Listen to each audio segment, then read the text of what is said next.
The Chu and Han armies had already had two confrontations at Guling and Gaixia, and by now, the Chu army was disinterested in continuing the fight. Soldiers just wanted to rid themselves of the pursuing Han army. And running eastwards, they eventually came to Gaixia.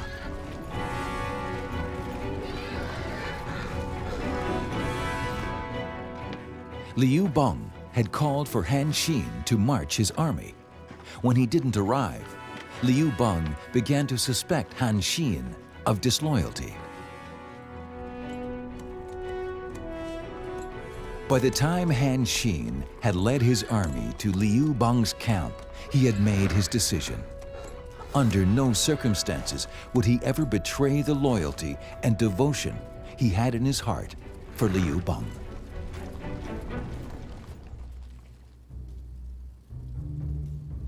Kuai Che hadn't been heard from for some time. It was later learned he had been pretending to be a lunatic fortune teller on the streets. Han Xin was appointed by Liu Bang to be the Han army's commander for the Battle of Gaixia. In December 202 BC, it was unusually cold in Gaixia. No one knew the most moving and tragic scene in Chinese history was about to take place. The 100,000 Chu troops were surrounded and cornered in Gaixia,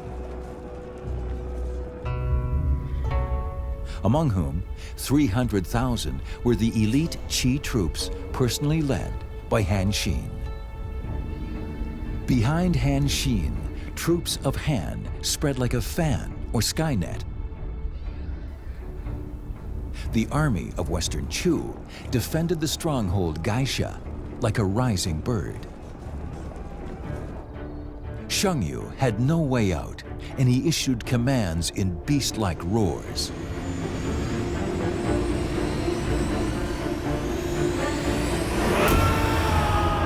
Although he was the invincible hegemon king being ambushed from all sides, his only chance was to break out of the tight encirclement. He knew that to defeat any army with 6-to-1 superiority could only be done by concentrating his forces. He launched a group cavalry charge. The offensive front of the Han troops backed away and gradually formed a net-like formation, encircling the Chu army in the center.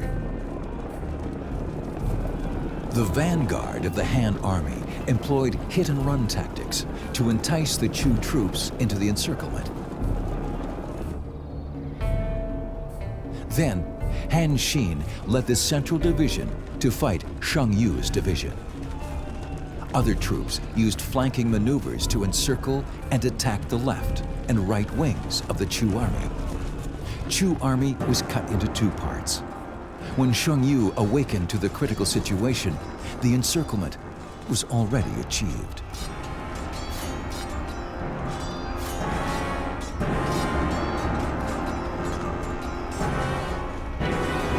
Xiang Yu knew then that he had entered Han Xin's ambush from 10 sides on his own. He tried his best to fight the enemy, led some Chu soldiers to tear a gap in the Han army's encirclement, and fled back to his camp of deep trenches and high barriers.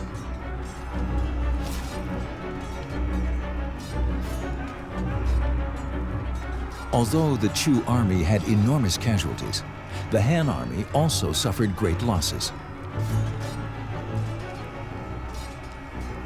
Xiang Yu was worthy to be called a general for all time.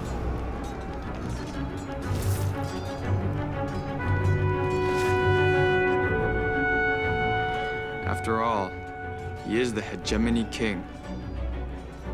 Although ambushed, he could still lead his army to escape annihilation. Find all my soldiers who could sing the folk songs from the region of Chu. Yes, sir.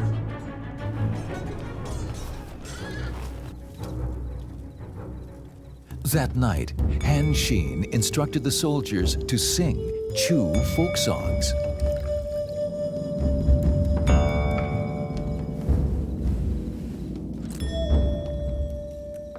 Upon hearing the desolate-sounding folk songs from their hometown, the Chu soldiers shed tears.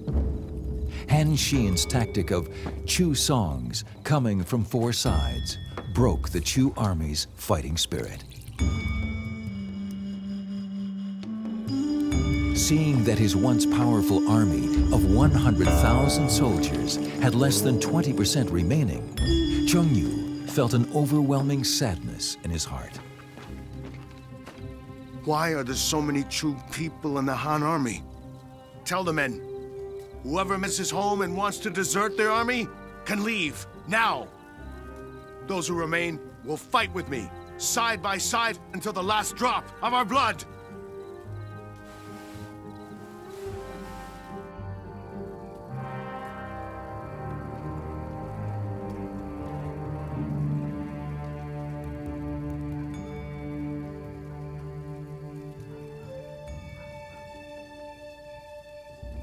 Presumably, the Chu army will have many deserters tonight.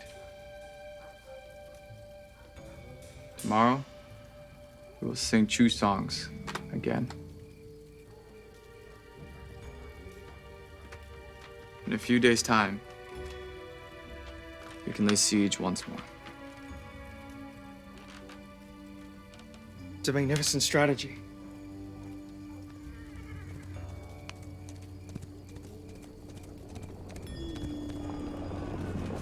Under the cover of darkness, Xiang Yu mounted his horse and led 800 elite of his cavalrymen out of the encirclement they were trapped in. The ones following him were brave warriors who were willing to lay down their lives.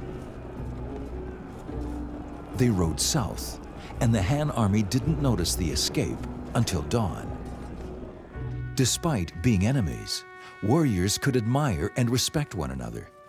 This is how Han Xin felt about the king he used to follow.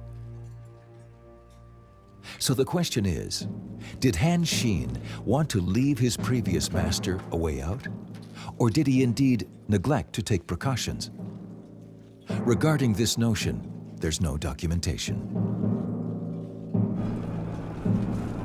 Han Xin sent 5,000 light cavalry horsemen to catch up with Xiang Yu and waited for word.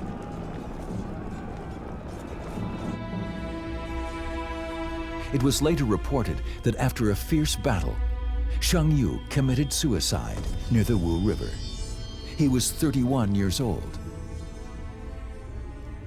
The Chu-Han contention came to a full stop.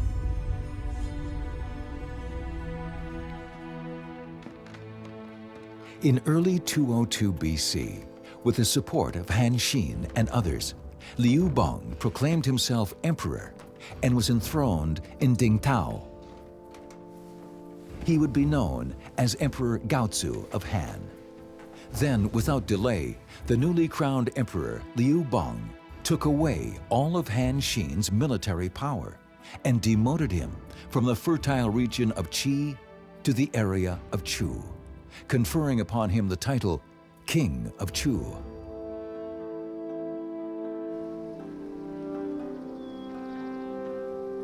Han Xin returned to his hometown, Huaiyin, after being away for many years.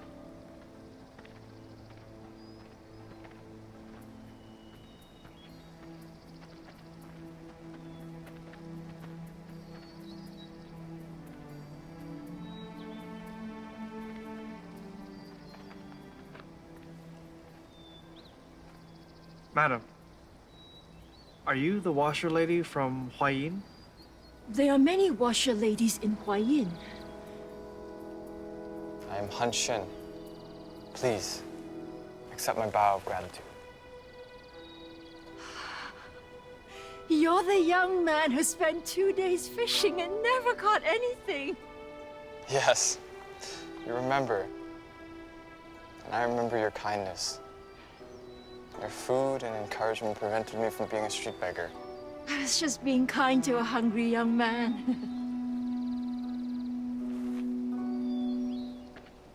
These are 1,000 taels of gold.